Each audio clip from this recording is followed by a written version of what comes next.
од фестивалот Проза Балкан годинава заминувате со наградата Прозарт, што ви беше доделена за вашиот придонес кон развојот на литературата во регионот или Балканот. Па што значи оваа награда за вас? Па, ова награда е признание кое ми е фалило. Заправо имам, как ти човек веќе дуго време напише, пуно е награда, али со овог дела света nije било.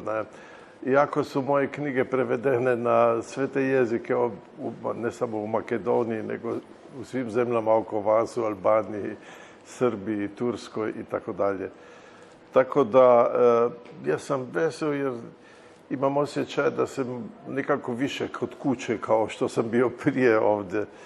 Вашето присуство во Скопје беше искористено за промоција на вашите два романи кои се преведени кај нас со наслов Таа вечер ја видов и љубовта. Во двата романи ликовите се сеќаваат на настани од Втората светска војна, имајќи предвид дека денеска повторно сведочиме за една нова војна на европскиот континент, а тоа е војната во Украина. Каде се движи цивилизацијата, имајќи предвид дека, како што рековте на промоцијата, историјата ни се повторува како фарса? Куд се ли ова цивилизација? Да, тоа е питање за све, а литература покушава одговарати, барем моја, како се поединац, како се људи, како људи кои желе нормално живети далje, како се осеќају у рату. Има ga i u ratu, ne samo između dva rata, jer zapravo oba moja romana govore o tome da je ljubav važna stvar koja se održi i u ratu. Iako u nekom rečenici u romanu je rečeno ljubav pobeđuje sve osim rata. U ratu ponekad i ljubav izgubi. Pa ja sam ta dva romana napisao baš zbog toga jer je buknuo taj rat u Jugoslaviji. Ja sam cijelo mladost slušao priče o Drugom svjetskom ratu. Naši roditelji su bili u Drugom svjetskom ratu, ja sam bio rođen kasnije. Ali taj rat je bio uvijek u našim životima. A ipak za mene je bio, kao za čitavu moju generaciju, to neka daljna istorijska tema koja se...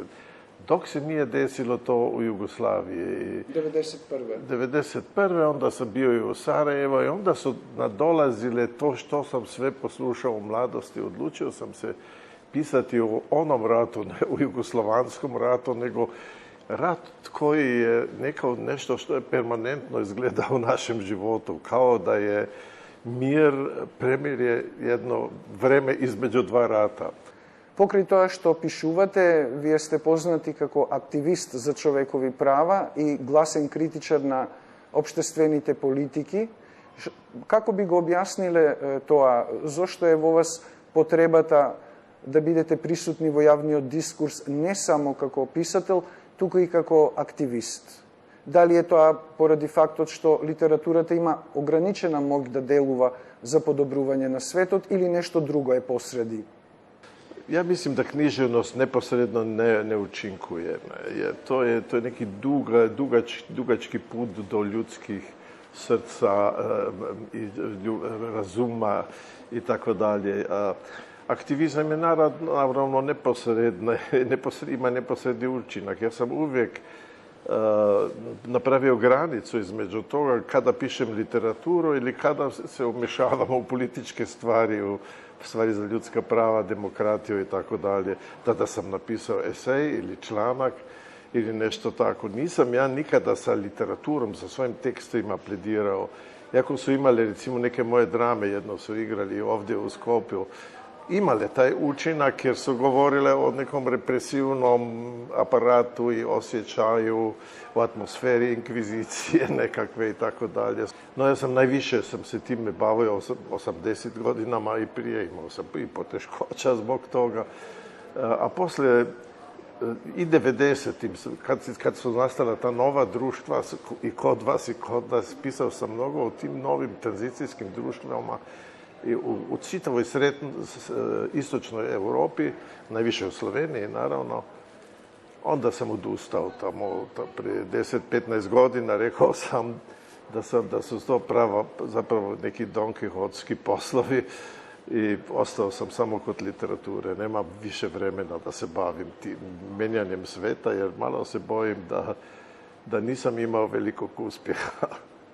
Ова сезона Театар од комедија и Турскиот театар ќе излезат со премиера на представа по вашиот текст Демнејки го Годо.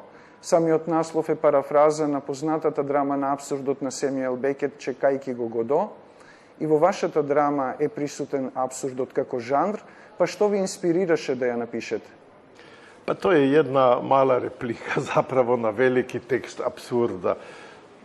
Motivisalo me to da sam i sam vidio, bio to neki period, baš taj period promjena kada sam vidio da su neke stvari zapravo došle do apsurda u starom sistemu, u starim sistemima u kojem smo živjeli. Uhodanje ljudi, zabranjivanja i tako dalje. I to me je malo motivisalo da upotrebim taj neki pravi, kako bi rekao, iskonski apsurd Beketov da postavim apsurd u neku konkretniju situaciju. Iako je ta situacija malo apstraktna, u kojoj imam ja dva nekakva policajca ili nešto, ne znamo šta su, prate preko puta nekoga na drugoj strani, a sve je već promenjeno, drugi ljudi, druga politika i tako dalje. Oni su ostali tamo. Neko, što bi rekao, neko sažaljenje sa tim ljudima koji su ostali u starom svetu i ne mogu se iz toga pomaknuti. Што пишувате денес? На што работите во моментот? Pišem neke priče trenutačno, to mogu reći. Јас ви благодарам многу за разговорот.